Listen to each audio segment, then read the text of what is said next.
iniciemos. Empiece María. Buenas tardes, soy María Eugenia Durango Larrea. Mi nombre es Natalia Fernández Tuberquia. Mi nombre es Sandra Marcela Campiño Muñoz. Soy David Alfonso Gómez Botero. Soy Juan Reynel Álvarez.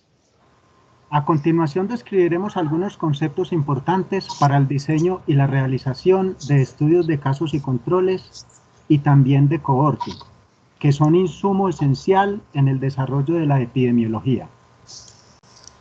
Epidemiología laboral. La epidemiología laboral se define como la técnica predictiva que, en marco de la medicina del trabajo, estudia las enfermedades relacionadas con el trabajo que aparecen en determinados sectores de actividad u ocupaciones, así como sus causas, su transmisión y métodos para combatirlas. ¿Qué son los estudios de cohorte? El estudio de cohorte es un diseño epidemiológico, observacional y analítico.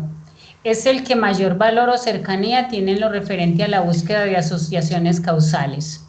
En epidemiología sirve para referirse a un conjunto de personas que comparten una exposición y se siguen a través del tiempo. La estrategia principal en los estudios de cohorte es que las personas se identifican en función de la presencia o ausencia de exposición a un factor de riesgo de interés. En ese momento, todas ellas deben de encontrarse libres del evento a estudiar y serán seguidas durante un periodo determinado suficiente para poder observar la frecuencia y la aparición del evento esperado o enfermedad. Cohorte descriptivo. Se selecciona un grupo de sujetos y se siguen durante un periodo de tiempo para determinar la incidencia de uno o más resultados. En otros casos, se sigue un grupo de sujetos en un periodo de tiempo en un periodo temprano de una enfermedad. Se les sigue para observar el curso de la enfermedad a través del tiempo. Cohortes analíticos. Se evalúa la asociación entre exposición a un resultado. Los sujetos se clasifican en expuestos y no expuestos al factor de interés. Luego son seguidos en un periodo de tiempo para determinar si desarrollan uno o más resultados. Se compara la frecuencia del resultado de interés en el grupo expuesto con los no expuestos. Estudio, casos y controles. Se definen los casos como aquellos participantes del estudio de cohorte que desarrollaron la enfermedad y los controles. Se seleccionan a partir de los participantes que no desarrollaron la enfermedad. La ventaja de este tipo de estudio es que se ahorran recursos. Ciertas mediciones se pueden realizar solo en una muestra de los participantes de la cohorte. Selección de casos y controles. Antes de seleccionar los casos es necesaria una definición precisa de la enfermedad que está siendo estudiada. Si la definición no es precisa, existe el potencial de mala clasificación de casos y controles. Las definiciones muy amplias de la enfermedad estudiada pueden causar problemas. Diseño de casos y controles. Si queremos saber qué factores se encuentran asociados con el desarrollo de una determinada enfermedad, existe el diseño de investigación, que permite responder a dicho cuestionamiento. El diseño de casos y controles comienza con el estudio de sujetos que ya tienen la enfermedad o evento de interés para investigar.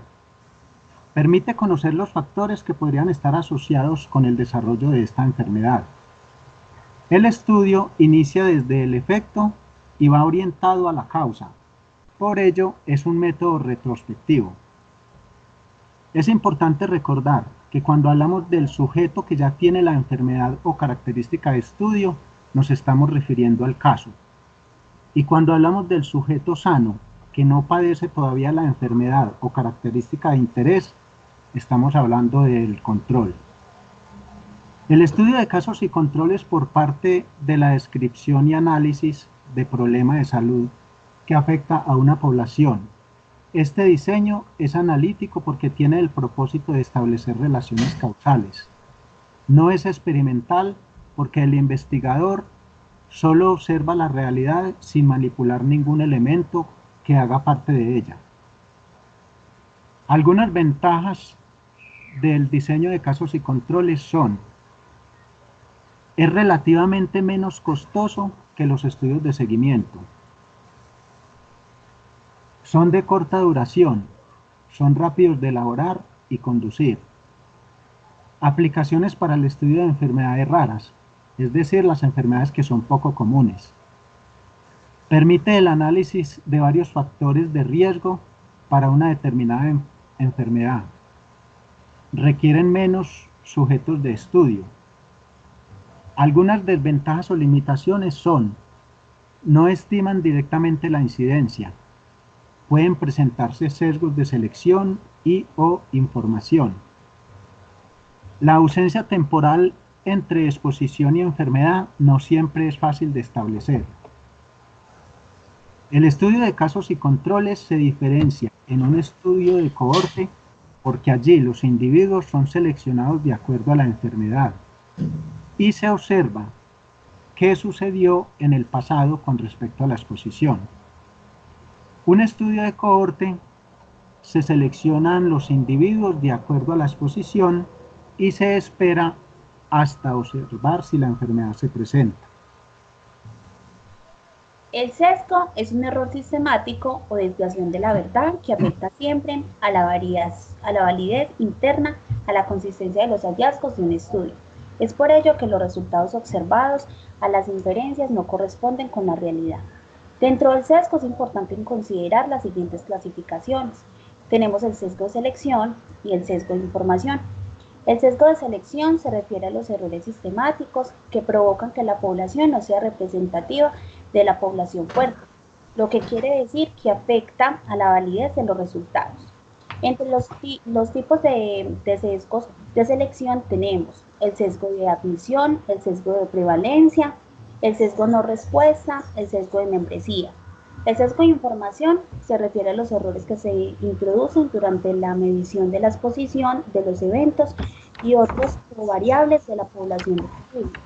Una posible fuente de sesgo de información puede ser cualquier factor que influya de manera diferencial sobre la calidad de las mediciones, por ejemplo, en el grupo de expuestos y el no expuestos. En ellos tenemos el entrevistador, el entrevistado, los recuerdos, mala clasificación no diferencial. Con este corto video esperamos haber ilustrado sobre los componentes básicos que conforman un diseño de estudio de casos y controles, así como el de cohorte. Agradecemos su amable atención y hasta una próxima oportunidad.